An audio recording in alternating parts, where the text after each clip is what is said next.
ठीक है, तो आज हम लोग मिडिल पैलोलिथिक एज देखते हैं कि क्या है मिडिल पैलोलिथिक एज। देखो, मिडिल पैलोलिथिक एज में जो सबसे इंपॉर्टेंट हुआ ये वो इस समय मध्य पुरा पाषाण काल में मनुष्य जो है वो अब बड़े बड़े हथियारों की जगह छोटे हथियारों का भी प्रयोग करना सीख गया। और छोटे हथियारों का प्रयोग करते समय इस समय जो हथियार बनाए गए थे उन हथियारों को कहा गया फलक। और इस तरीके से यहां पर सबसे ज्यादा हथियार पाए गए हैं, इसलिए फलकों की अधिकता की वजह से इसे जो फलक है वो कल्चर के नाम से यानी फलक संस्कृति के नाम से जाना जाता है।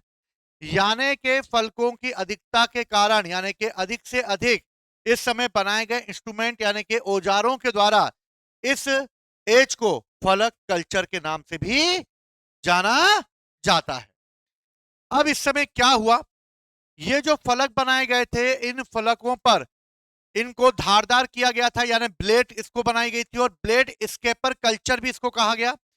ब्लेड स्केपर कल्चर इसलिए कहा गया क्योंकि इसमें पत्थरों को घिसकर इसके कोनों को पेना कर दिया जाता था और कोनों को पेना करने से ये जानवरों का शिकार करने में मदद मिलती थी।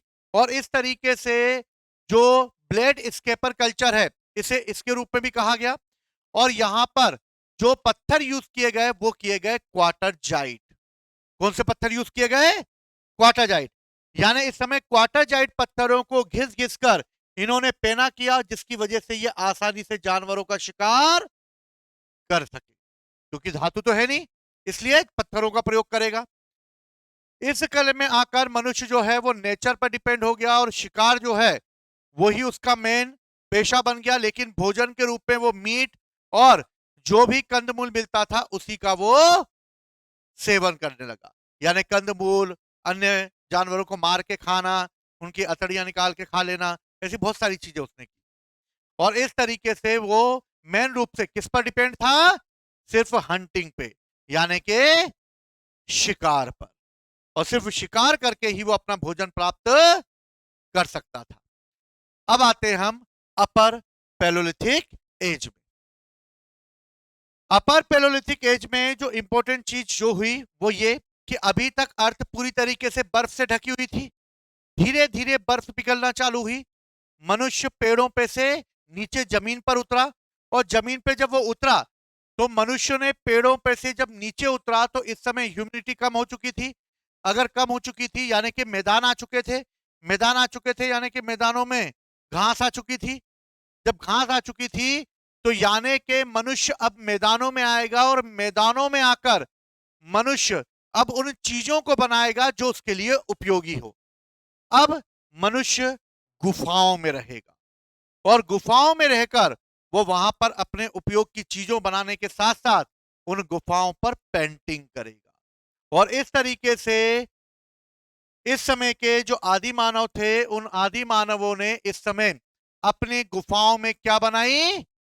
पेंटिंग्स बनाई।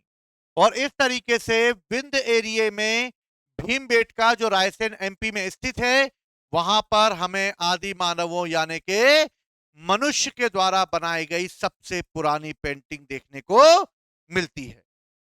ठीक है, अब इन आदम मानव जो होंगे अब उन्होंने कैसे पेंटिंग बनाई होगी। अब पेंटिंग बनाने के लिए उनके पुष्पिन जैसे छोटे छोटे से जो है वो शिकारी करता होंगे।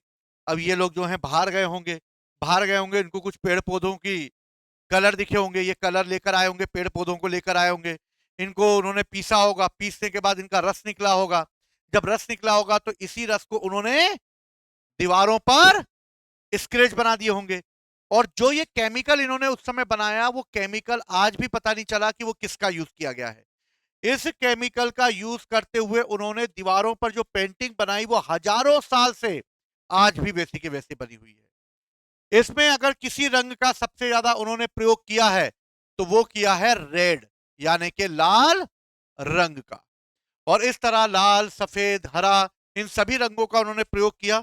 और इन रंगों का प्रयोग करके भीमबेटका पर उन्होंने कई प्रकार के चित्र बनाए। क्लियर है?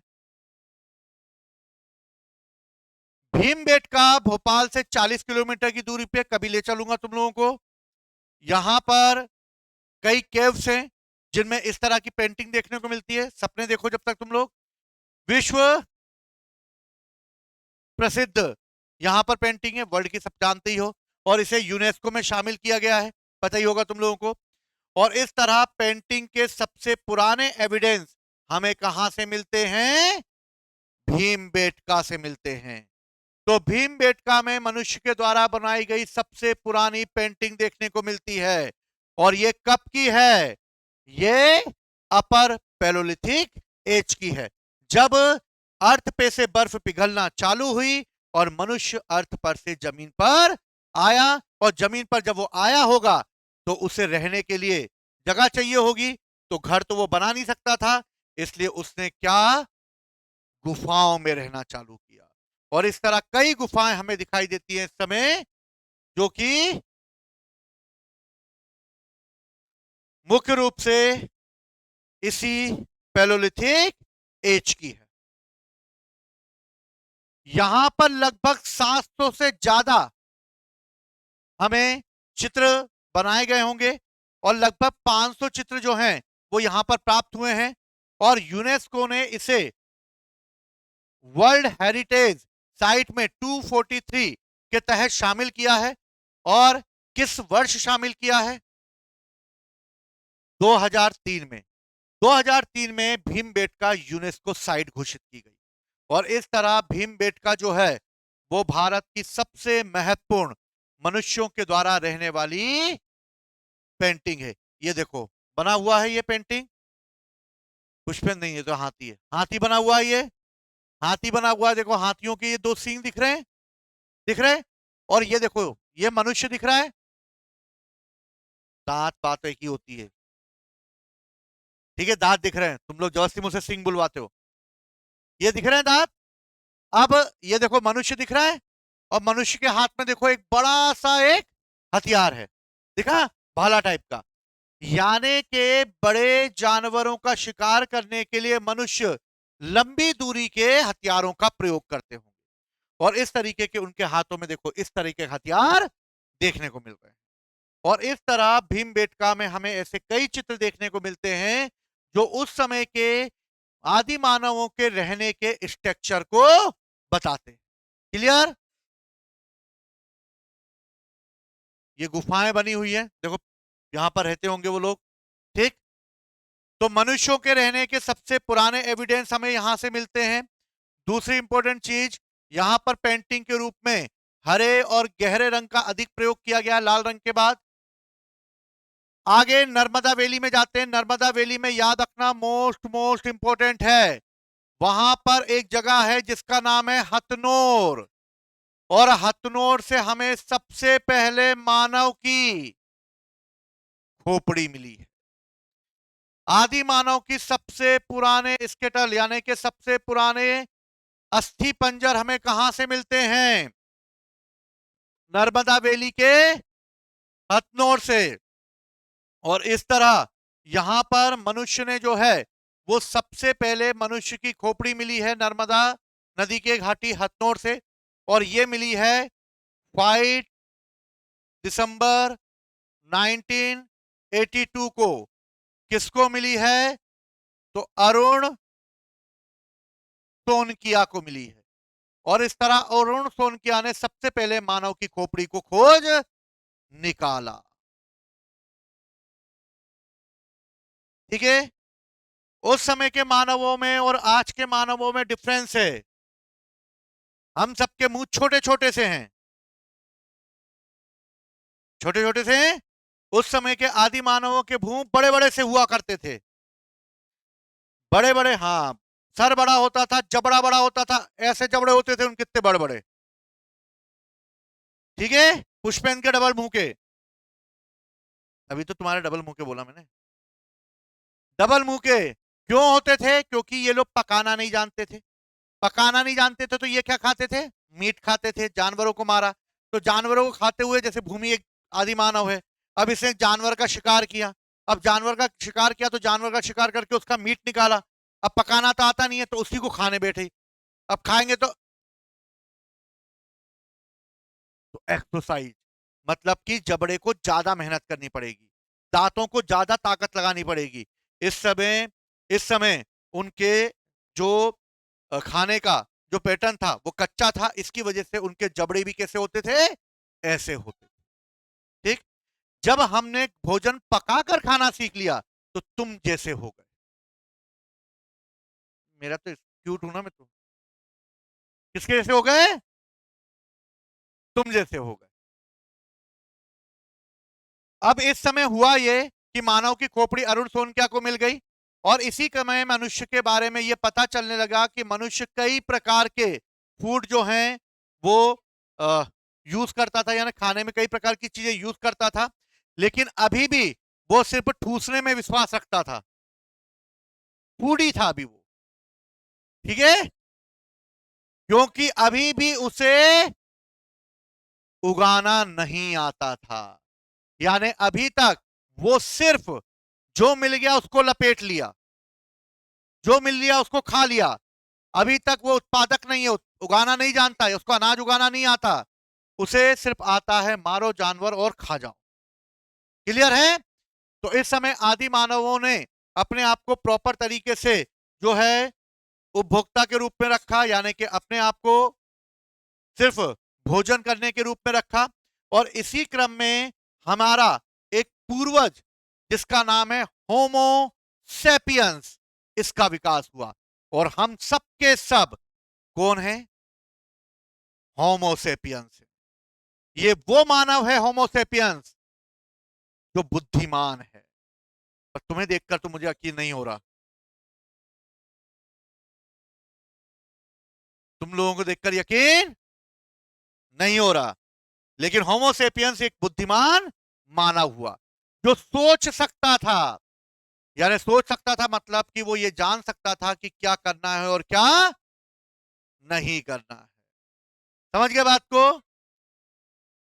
होमोसेपियंस का इस समय विकास हुआ और इस समय कई प्रकार के उपकरण भी बनाए गए।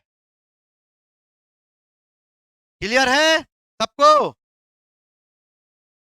चलो अब हेडिंग दो, मेसोलिथिक यानी मध्य पाषाण काल।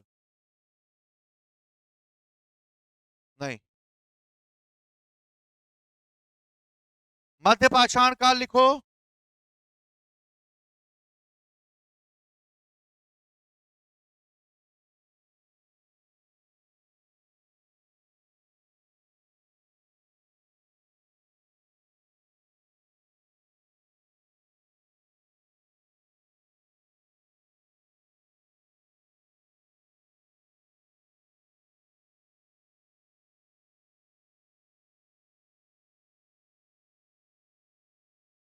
ठीक है, मध्य पाषाण काल को देखते हैं हम लोग क्या है।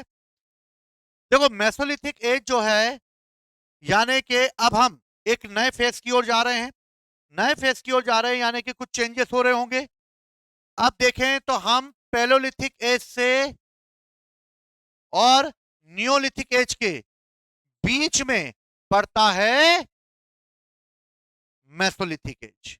क्लियर है? पुरा पाषाण और नव पाषाण के बीच में क्या पड़ेगा, मध्य पाषाण। सिंपल सी बात है। यानी कि इस नियोलिथिक एज में क्या हुआ होगा भैया, तो भैया देख लेते क्या हुआ होगा। अब जो मानव है, अब वो केवल बड़े बड़े जानवरों का नहीं बल्कि छोटे छोटे जानवरों को भी मारने लगा। क्यों? बड़े मारने पर क्या होगा, नमी होने लगी है, बर्फ पिघलने लगी है, गर्मी बढ़ने लगी है। मार दिया एक हाथी को, पहले था ठंड थी, मार दिया हाथी को, महीने भर खा रहे। अब क्या, महीने भर हाथी को नहीं खा सकते थे, मार दिया, 2 दिन बाद सड़ने लगेगा वो। तो अब उन्होंने बोला, भैया पुष्पेंद्र की बीबी ने बोला एक काम करो, बड़ा हाथी मत मारना, बोला छोटा हाथी मारो, छोटा जानवर मारो। तो अब मनुष्य छोटे जानवरों का शिकार करेगा। ठीक है,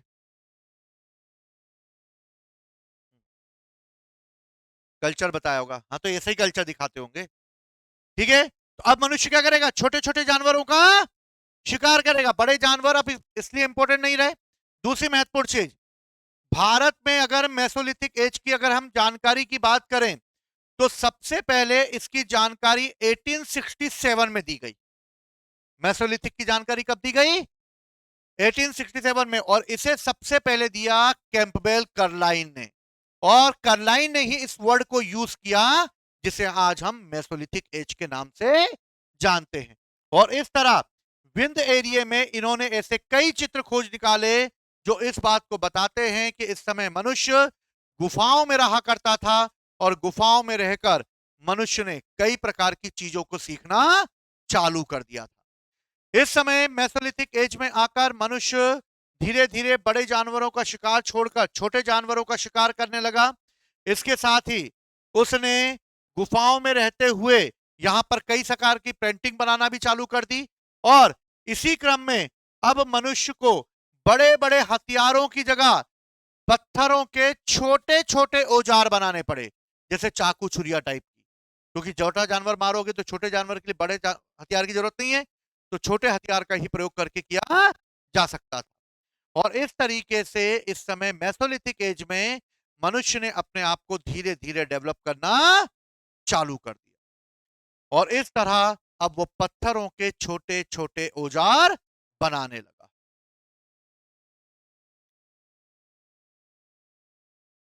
इसी एज में आकर भारत में सबसे पहले मनुष्य के हमें कई प्रकार के स्ट्रक्चर मिलने लगे, कई प्रकार के अस्थि पंजर मिलने लगे। गुजरात में एक साइड है जिसका नाम है लंघनाच। याद रखना मेसोलिथिक एज की साइड कौन कौन सी है, तो मेसोलिथिक साइड जो है उसकी साइडों की अगर बात की जाए तो सबसे पहले गुजरात में है लंघनाच। लंघनाच की अगर बात की जाए तो ये एक मेसोलिथिक साइड है जहां पर हमें कितने प्रकार के मनुष्यों के कंकाल मिले हैं, 14 प्रकार के मनुष्यों के कंकाल मिले हैं और इन कंकालों में देखो उनकी प्रयोग की जाने वाली वस्तुओं को गाड़ा गया है। ये आने वाले समय में चालू होगा क्योंकि ये मान के जाया जाता है कि जिस व्यक्ति की मृत्यु हो जाती है उसके साथ उसके वस्तुओं को उसी के साथ दफना देना चाहिए। इसको दफनाने से यह होता है कि जब वो दूसरे लोक में जाएगा तो उसे वो वहां पर मिल जाए, परेशान ना होना पड़े। समझ गए? इसलिए बीवी को साथ में नहीं गाड़ा जाता था। कितने कंकाल मिले हैं? 14 मानव कंकाल मिले हैं। मेसोलिथिक एज की एक और साइड है जिसका नाम है महदहा। महदहा से याद रखना यहां पर हड्डी और सींग के द्वारा हथियार बनाए जाने के एविडेंस मिलते हैं। सारी साइडें लिखना है। महदहा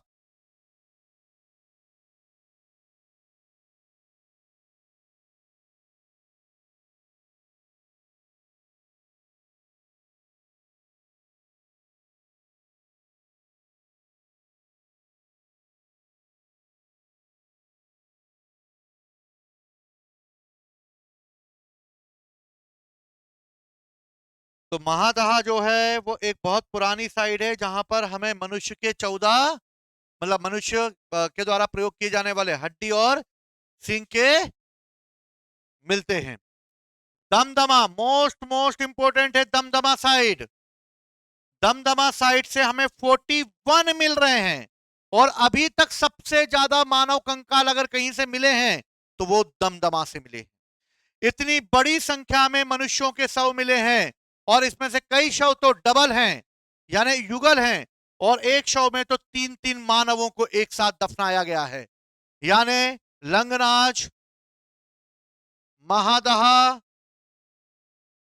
दमदमा ये वो साइड हैं जो कि बताती हैं कि मेसोलिथिक एज में मनुष्य को किस तरीके से दफनाया गया होगा।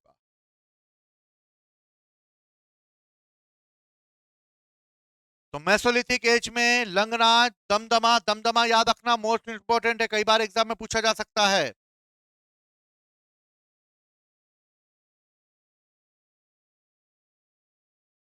ये देखो एक साथ कई लोगों को दफनाया गया है, दिख रहे तुम लोगों को? 1 2 3 4 चार चार लोगों को एक साथ दफनाने के एविडेंस मिले। 3 है, चौथा छुप गया क्या? अरे 5 है यार। 1 2 3 4 5 हैं। ठीक है।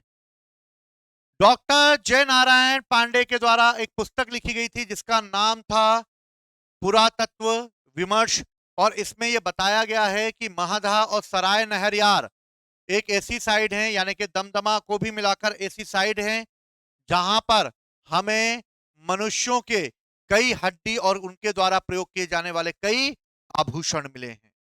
तो तीनों साइडें याद रखो पहले। तो मध्य पाषाण काल में साइड पहली लंगनाथ जो गुजरात में है, दमदमा और महादहा और सराय नहरयार तीनों यूपी में। समझ गए? दमदमा, महादरा और सराय नहर ये भी मोस्ट इंपोर्टेंट से यहां पर मनुष्य के कंकाल मिले हैं। विंध्य एरिया की बात की जाए तो लेखिया में भी हमें जो है मनुष्यों के कंकाल मिलते हैं। लेकिन इस समय की जो सबसे इंपॉर्टेंट चीज जो हमें देखने को मिलती है, जो कि पैलोलिथिक और नियोलिथिक के बीच में एक महत्वपूर्ण चरण बताती है, वो है फायर। और अब आ चुका है पुष्पराज, अग्नि। मनुष्य अब अग्नि खोज लेगा। हुआ ये कि एक जानवर का शिकार किया होगा, जानवर का शिकार किया होगा मेसोलिथिक एज में, और जानवरों का शिकार करने के लिए पुष्पेंद्र और राम दोनों उसका शिकार कर रहे होंगे। जब उसका शिकार कर रहे होंगे तो शिकार करते समय ये दोनों टाइप के जो आदि मानव हैं झपट रहे होंगे उस शिकार पर, और शिकार पर जब झपट रहे होंगे तो दोनों हु हा हु करके छीन रहे होंगे। इतने में ही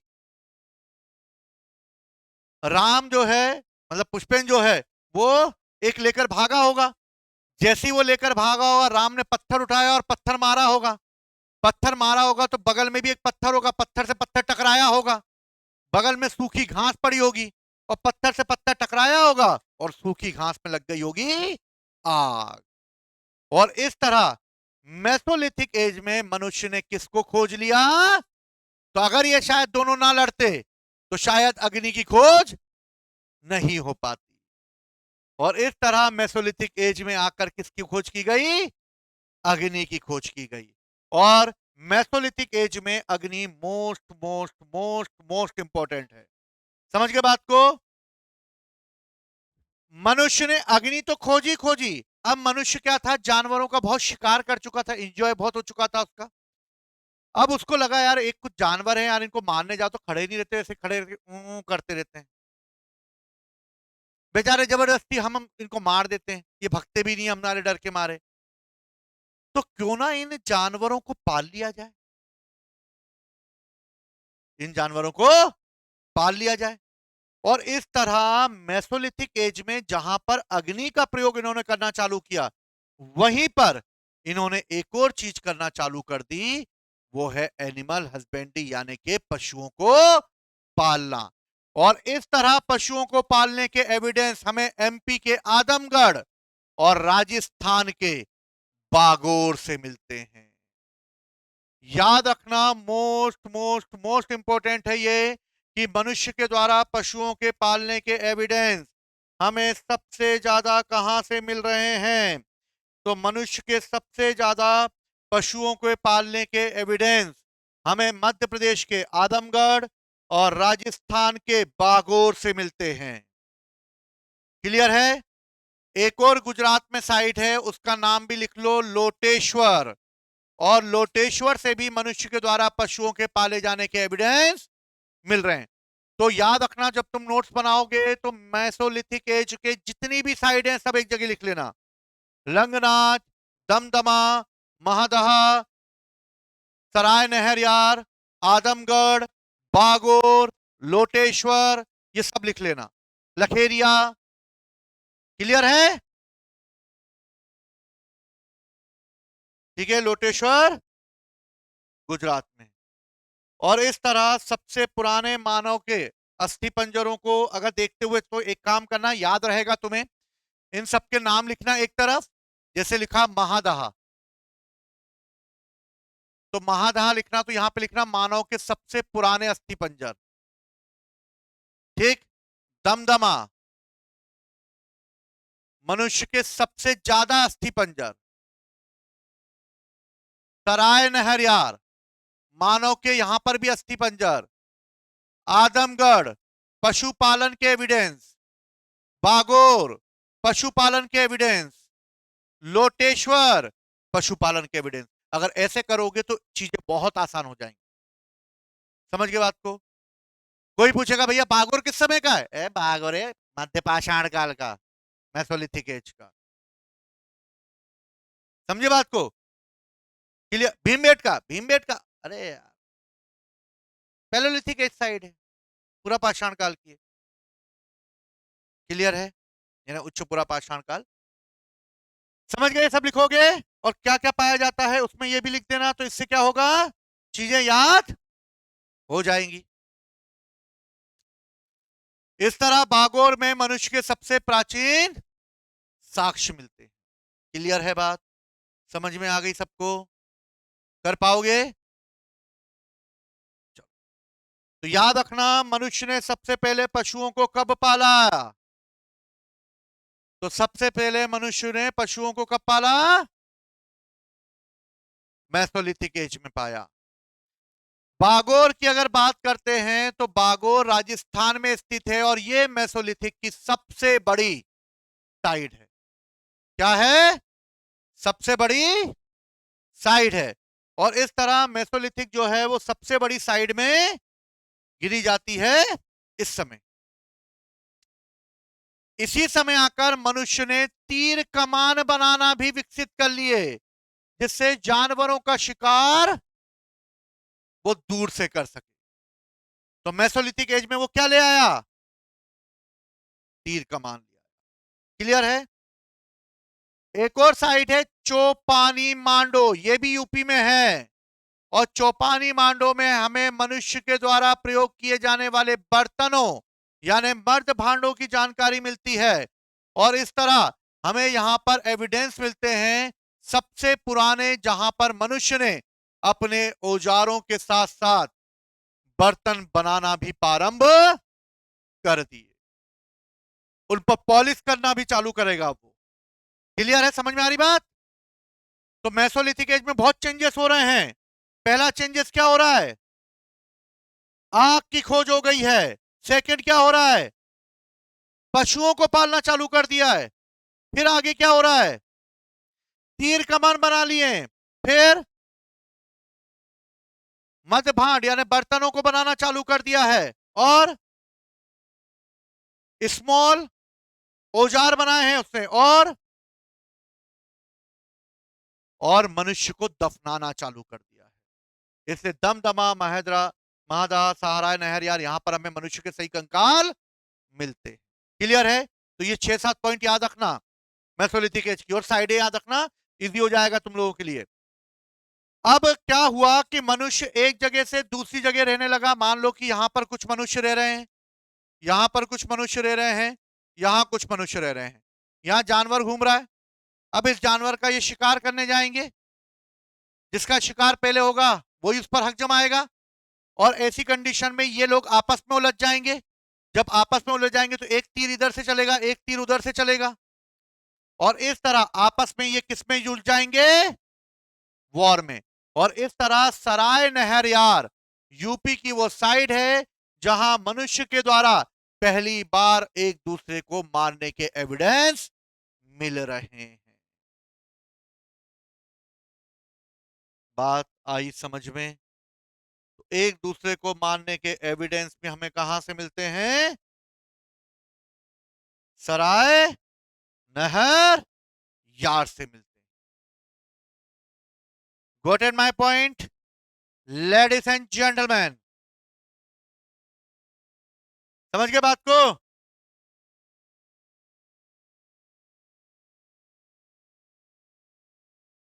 तो मेसोलिथिक एज साइट कौन कौन सी याद रहेगा?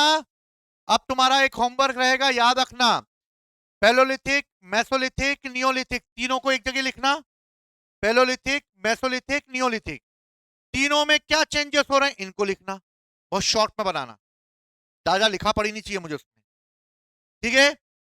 पैलोलिथिक, मेसोलिथिक और नियोलिथिक, तीनों में क्या क्या चेंजेस हो रहे हैं, यानी चेंजेस को हमें डिफाइन करना है। प्लस इस समय की साइड, इस समय की साइड और इस समय की साइड, बस इतना करना है, और कुछ नहीं आता। समझ गए? इसी में से पूछा जाएगा, इसके अलावा कुछ भी पूछा नहीं जाएगा। क्लियर है बात? समझ में आई बात? इजी हो जाएगा टॉपिक। शॉर्ट टू मार्कर ही आता है, इसमें ज्यादा नहीं आता। ठीक है, समझ गए। लेकिन साइट का नाम रहेगा तो टू मार्कर आसानी से कर पाओगे, वरना फिर आसानी से दिक्कत होगी।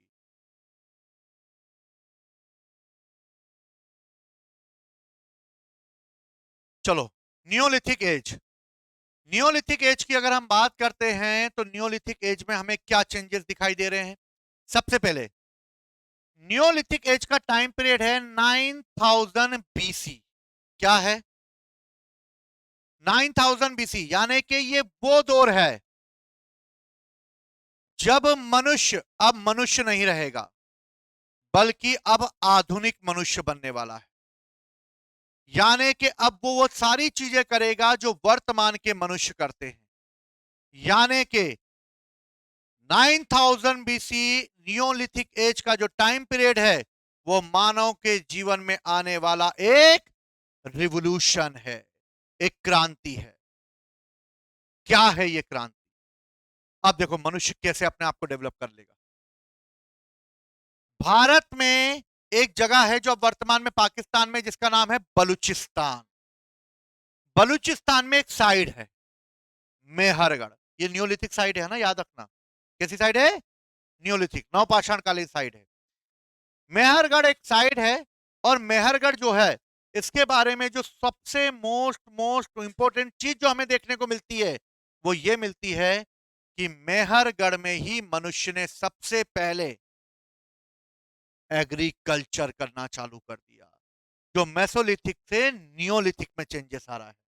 अब मनुष्य सिर्फ जानवरों का शिकार नहीं करेगा, बल्कि कृषि भी करेगा, एग्रीकल्चर भी करेगा।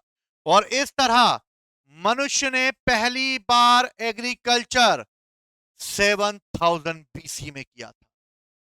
और इस तरह 7000 बीसी में मनुष्य ने सबसे पहले खेतों में काम करना चालू किया होगा, अनाज उगाना चालू किया होगा।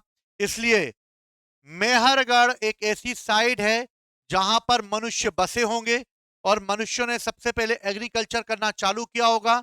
यानी स्टोन एज से लेकर हड़प्पा सिविलाइजेशन तक के एविडेंस हमें मेहरगढ़ से मिलते हैं। ये क्वेश्चन हजारों बार एग्जाम में आया, याद रखना। ऐसी कौन सी साइड है जो कि स्टोन एज से लेकर हड़प्पा सिविलाइजेशन तक चलती है? वो है मेहरगढ़। क्लियर है? अब भाई साहब कुछ ना कुछ तो उगाएगा। तो मनुष्य के द्वारा उगाई जाने वाली पहली फसल याद रखना जो है। मनुष्य ने सबसे पहले कौन सी फसल उगाई? जो उगाई। उसके बाद गेहूं उगाए। उसके अलावा उसने कॉटन यानी कपास की भी खेती की। और इस तरीके से इन तीनों की खेती करके मनुष्य जो है उसने मेहरगढ़ में एग्रीकल्चर करना चालू कर दिया। क्लियर है बात? समझ में आई बात सबको? अब मनुष्य एग्रीकल्चर करेगा तो मनुष्य एग्रीकल्चर करते हुए परमानेंट सेटलमेंट भी ले आएगा अपना लाइफ में, और इस तरह परमानेंट रूप से रहना चालू करेगा। और इस तरह मनुष्य सबसे पहले बलूचिस्तान में, यहीं पर मेहरगढ़ में सबसे पहले रहना प्रारंभ कर देगा, क्योंकि खेती को छोड़ के कहां जाएगा वो। समझ गए? तो मनुष्य ने सबसे पहले रहना भी परमानेंट, क्योंकि उस समय क्या था, जहां जानवर मिले वहां चले गए, खत्म हो गए तो दूसरी जगह चले गए, यानी खाना बदल जिंदगी जी रहे थे। लेकिन इस समय मनुष्य एग्रीकल्चर करना सीख जाएगा, यानी वो एक जगह रहना चालू कर देगा। क्लियर है? समझ में आई बात?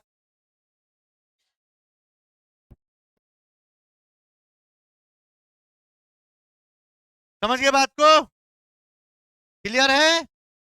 तो देखो नियोलिथिक एज में क्या क्या चेंजेस हो रहा है, याद रखना। 9000 बीसी है, मनुष्य के सबसे पुराने एविडेंस मेहरगढ़। मेहरगढ़ में क्या कर रहा है वो? एग्रीकल्चर कर रहा है। कब कर रहा है एग्रीकल्चर?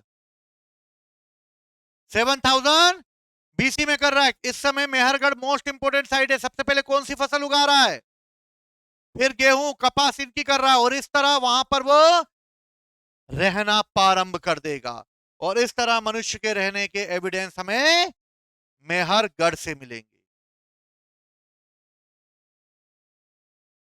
नए रिसर्च ये कहते हैं कि मनुष्य ने सबसे पहले खेती मेहरगढ़ में नहीं की है, बल्कि इसके एविडेंस हमें मिल रहे हैं कि मनुष्य के एग्रीकल्चर का जो सबसे पहला एविडेंस मिला है वो यूपी के कबीर नगर में स्थित लहुरा देव है। तो नए रिसर्च कहते हैं कि जिस तरीके से मनुष्य ने 7000 बीसी में एग्रीकल्चर करना चालू किया और वो एग्रीकल्चर मेहरगढ़ से किया, यूपी पीसीएस में ये क्वेश्चन आया है और इसमें इसका आंसर लहुरा देव दिया है। और नए रिसर्च कहते हैं कि 7000 के पहले लहुरा देव में भी मनुष्य ने एग्रीकल्चर करना प्रारंभ कर दिया था। तो इस तरह मेहरगढ़ से भी पुरानी साइड हमें क्या मिल गई? लहुरा देव मिल गई, जहां मनुष्य ने एग्रीकल्चर किया होगा। तो नियोलिथिक एज में देखो क्या क्या साइडें आ गई, मेहरगढ़ आ गया, लहुरा देव आ गया। समझ गए क्या लिखना है? चेंजेस में क्या लिखोगे? एग्रीकल्चर, ओनली एग्रीकल्चर चेंजेस हो रहा है। समझ में ही बात? एक वर्ड लिखोगे, बाकी तो सब ये समझ जाओगे। क्लियर? चीन के यांगसी नदी में भी लगभग 7000 बीसी में चावल उगाया गया था और इस तरह वर्ल्ड लेवल पर भी कृषि होना प्रारंभ हो गई थी। मक्के की खेती भी 6000 बीसी में होने लगी और इसके पहले एविडेंस हमें मैक्सिको में मिले। यानी वो दौर है ये 9000 से लेकर 6000 के बीच का वो दौर है जब मनुष्य एग्रीकल्चर पर डिपेंड होने लगेगा, मनुष्य खुद अब उगाने लगेगा। अभी तक तो लपेट के खा रहा था वो। समझ गए बात को? तो याद रहेगा, मनुष्य ने सबसे पहले कृषि कब चालू की? नियोलिथिक एज में। अब देखो हमारे ये चच्चा लोग रह रहे हैं यहां पर, आप लोग देख सकते हैं हमारे आदि मानव। अब देखो क्या क्या चेंजेस आ गया इस डायग्राम में। देखो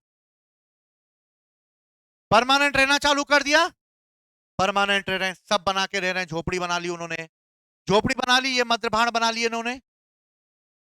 ठीक है, इसके अलावा इन्होंने रहने के लिए झोपड़ी बनाना चालू कर दी। मनुष्य ने आग को यूज करना चालू कर दिया, ये देखो आग जल रही है, इस आग को नियोलिथिक एज में वो कंट्रोल करना चालू कर देगा। क्या करना चालू कर देगा? कंट्रोल कर लेगा। पहले क्या होता था, इस नियोलिथिक एज में क्या हुआ होगा, जैसे मान लो जानवरों का शिकार किया, जानवरों का शिकार किया तो भैया ये आग को कंट्रोल तो कर लिया होगा इन लोगों ने, आग को कंट्रोल कर लिया तो एक जगह उन्होंने जला लिया होगा, ऐसे पत्थर रगड़ रगड़ के आग लगा ली होगी। अब आग लगा ली होगी तो उसके पास ये ठंड में बैठे होंगे, हाथ कांप रहे होंगे ऐसे करके, आपस में बात करेंगे और हु बोला हु हुआ, हु पिटी नहीं पिटी। फिर ये आपस में बात कर रहे होंगे, ऐसे में ये खा रहे होंगे, खाए भी जा रहे होंगे, इतने में उनका एक मीट कहाँ गिर गया होगा? आग में गिर गया होगा। तो जो हमारा आदि मानव होगा, इस आदि मानव ने बोला हूँ वहां, और जैसे हूँ वहां करके आग में से निकाला मतलब भाई सबका हाथ जल गया होगा। जैसे ही उसका हाथ जला तमतमा गया होगा और करके भागा होगा वो, और फिर उसको जो मीट उसने आग में गिर गया था उसको निकाला और निकाल के उसने फिर झाड़ झूड़ के उसको खाया होगा। हम्म,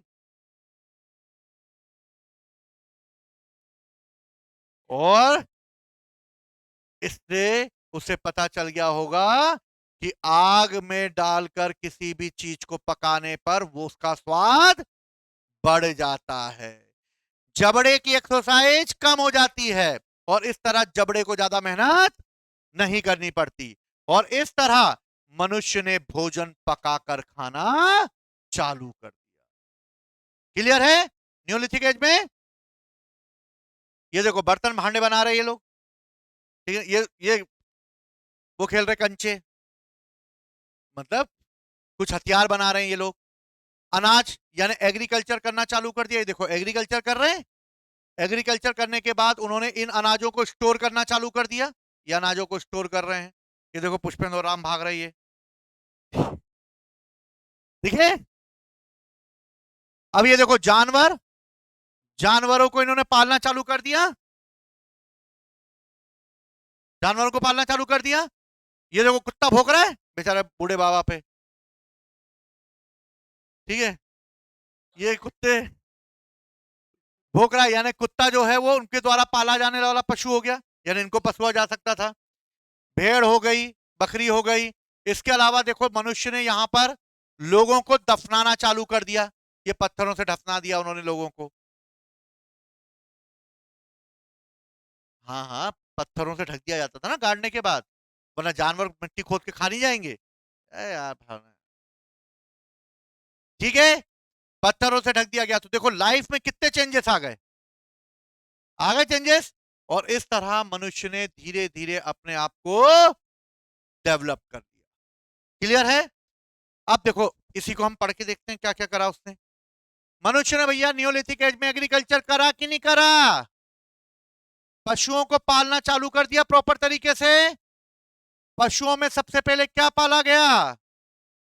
सबसे पहले कौन सी फसल उगाई गई? जो। लेकिन दक्षिण भारत में उगाई गई पहली फसल रागी है। कौन सी फसल है? रागी, मोटा अनाज होता है ये। पत्थर के औजारों को घिस घिस कर उन पर क्या कर दिया उसने? पॉलिश कर दी, मध्य भांड बनाना चालू कर दिए, और अग्नि का उपयोग का ज्ञान हो गया। अभी तक ज्ञान नहीं था उसको, वो कंट्रोल नहीं कर सकता था, अब वो कंट्रोल करना सीख गया। क्लियर है।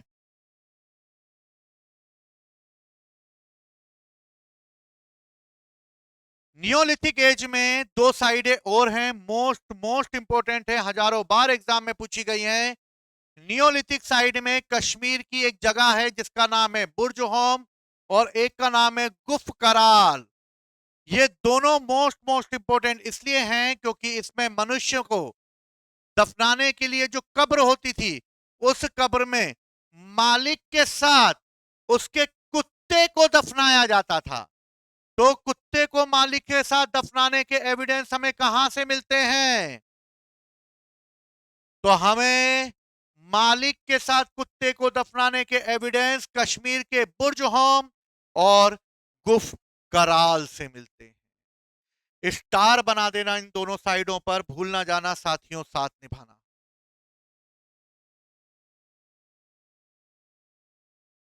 समझ गए बात को? याद रहेगा। बुर्ज होम और गुफ कराल दोनों नियोलिथिक साइड हैं। इन नियोलिथिक साइड में हमें मालिक के साथ किसको दफनाने के एविडेंस मिल रहे हैं? कुत्ते को।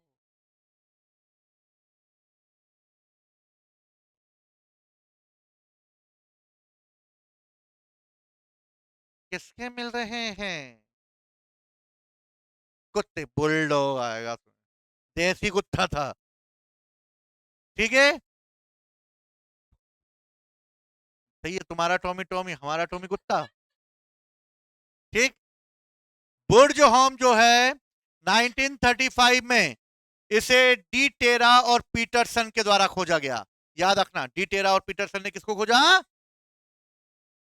गुप्त कराल का अर्थ है कुलाल, यानी के कुम्हार।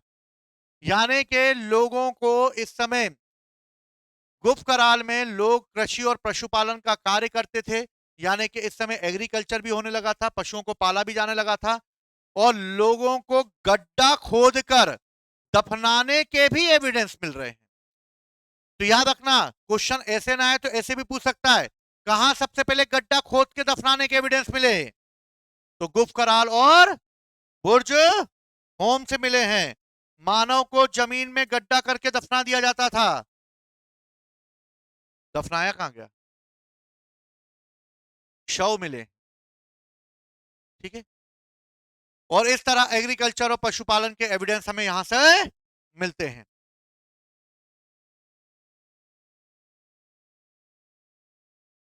चिरांद। चिरांद बिहार में स्थित एक और साइट है जहां पर हमें महादरा जैसे हिरण के सींगों के निर्मित औजार मिलते हैं। याद रखना, चिरांद कहां पर है? बिहार में। नवपाषाण काल में हमें डस्ट यानी कि राख के टीले मिले हैं। राख के टीले हमें कर्नाटक के संगन कल्लू से मिलते हैं, क्योंकि मनुष्य स्थायी बस्ती बनाकर रहने लगा, और स्थायी बस्ती जब बनाकर रहने लगा तो उसका वेस्टेज उसने अपने एरिया से बाहर डिस्पोज करता था, और जब ये अपना वेस्टेज यहां डिस्पोज करता था तो सूखने के बाद इस पे आग लगा देता था वो, और आग लगाने पर ये टीले राख के टीले के रूप में तब्दील हो जाते थे। इसलिए संगन कल्लू से हमें क्या मिले हैं? डस्ट माउंट यानी के राख के टीले मिले। याद समझ में आ गए राख के टीले क्या है? ठीक। पीकलीहल, उतनूर आदि भी ऐसे स्थल हैं जहां पर हमें राख के टीले मिलते हैं और यहां पर उनको जलाने के एविडेंस भी मिल रहे हैं। कोल्डी हवा ये भी एक मोस्ट इंपोर्टेंट साइड है जहां पर हमें चावल के सबसे पहले उगाए जाने के एविडेंस मिल रहे हैं।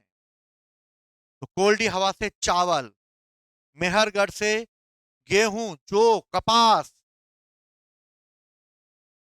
चौपानी मांडू नहीं आया अभी, निकल गया, मध्य भांड, समझ गए?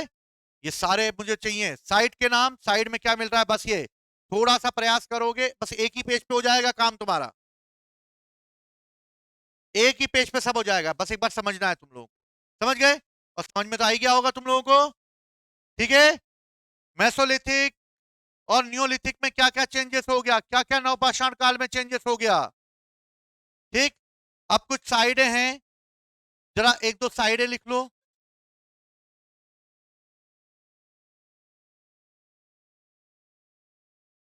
पहली साइड लिखना बेसरा,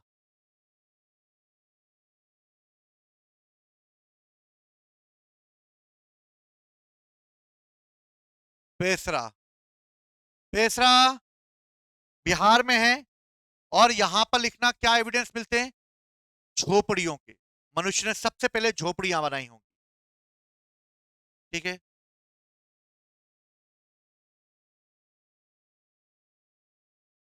झोपड़ियों के मिलेंगे।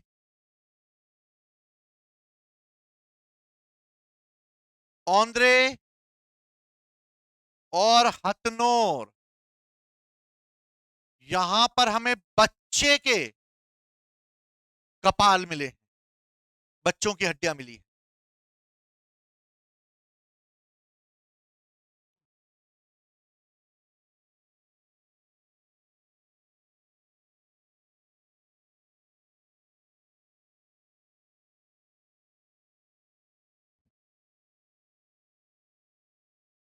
बस्तर यानी पत्थरों के उपकरण बनाने का स्थान हमें मिला है इसामपुर कर्नाटक से। और इसामपुर कर्नाटक में पत्थर के औजार बनाने की फैक्ट्रियां लगाई गई थी, है ना।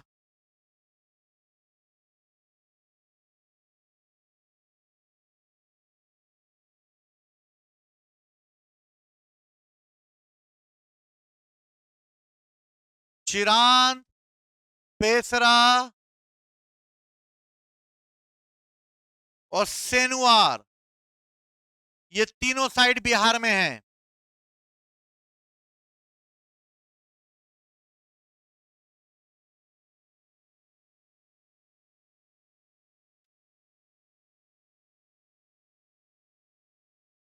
लहुरा देव से भी हमें चावल के एविडेंस मिलते हैं।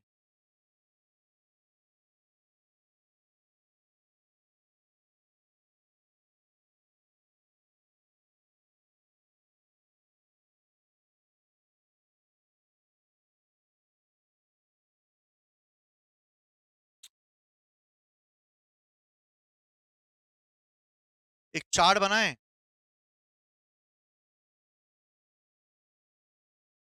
एक चार्ट बनाओगे, ठीक, इजी हो जाएगी चीजें थोड़ी सी, आलू टिक्की टाइप की। ऊपर लिखना यहां पर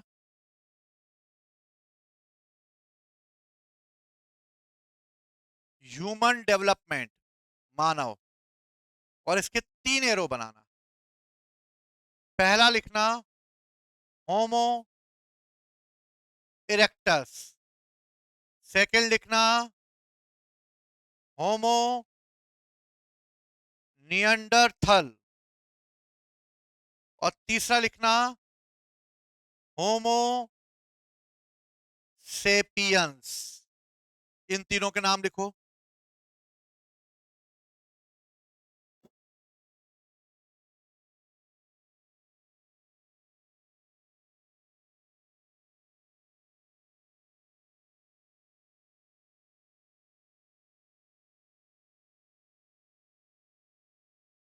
लिखा तीनों के नाम? ऐसे कैसे लिख रहा है? दूसरे की कॉपी में लिख रहे क्या?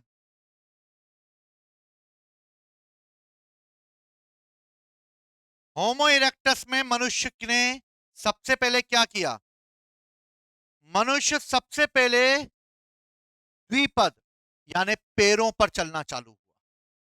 अपनी कमर सीधी कर ली, पहले पुष्पेंद्र ऐसा चलता था, पुष्पेंद्र ऐसा हो गया, ठीक है, द्विपद। सेकेंड, इसी समय मनुष्य ने अग्नि को भी पहचान लिया और होमो इरेक्टस हमें नर्मदा वैली के हथनोर से जो मानव की खोपड़ी मिली है अरुण सोनकिया को, जो बताया था मैंने तुम्हें, वो कोई और नहीं, होमो इरेक्टस है। कौन है? अब ये मेल और फीमेल को लेकर कंफ्यूजन है।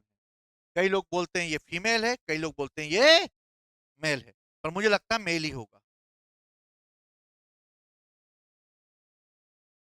बाकी आप लोग समझ गए होंगे, मुझे समझाने की जरूरत है नहीं, मेरा बोलना ही एक हिंट के बराबर होता है।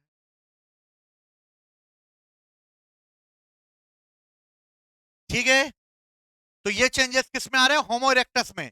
अब होमो निएंडरथल लिखो। होमो निएंडरथल सबसे पहले अग्नि का वापस प्रयोग करना सीख जाएगा। ये वही होमो निएंडरथल है जो आग में से मांस उठा रहा था, ये वही होमो निएंडरथल। कंट्रोल करना सीख जाएगा वो, ठीक है। सबसे पहले चमड़े का प्रयोग करते हुए ये अपने बॉडी को यानी तन को ढकना चालू करेगा।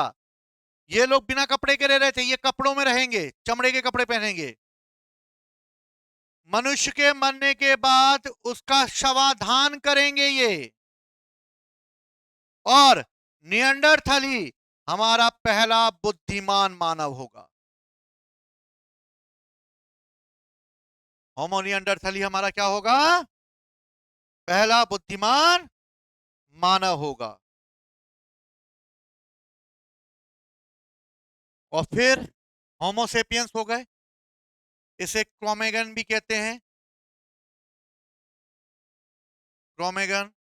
और इस तरह होमोसेपियंस एक बुद्धिमान मानव होगा जो स्थायी रूप से रहना चालू करेगा। ये सारे होमोसेपियंस हैं। ये दिख रहे पुष्पेंद्र राम? छोटा है, पीछे दौड़ रहा वो है। मैं तो ये हूं ना, बाली उम्र। ये नहीं इसके पीछे बच्चा छुपा है, वो है, देख ही नहीं पाए। क्लियर है? तो बाकी चीज हम लोग आगे करेंगे, ठीक है। तो आज हमने पैलोलिथिक एज पूरा देखा है, ठीक है। मेसोलिथिक एज, नियोलिथिक एज, तो इसको आसानी से तुम लोग करना, तीनों साइडें बनाना और देखना इसको, और फिर एमसीक्यू लगाएंगे हम लोग। क्लियर है? चलो, तो जय हिंद, जय भारत।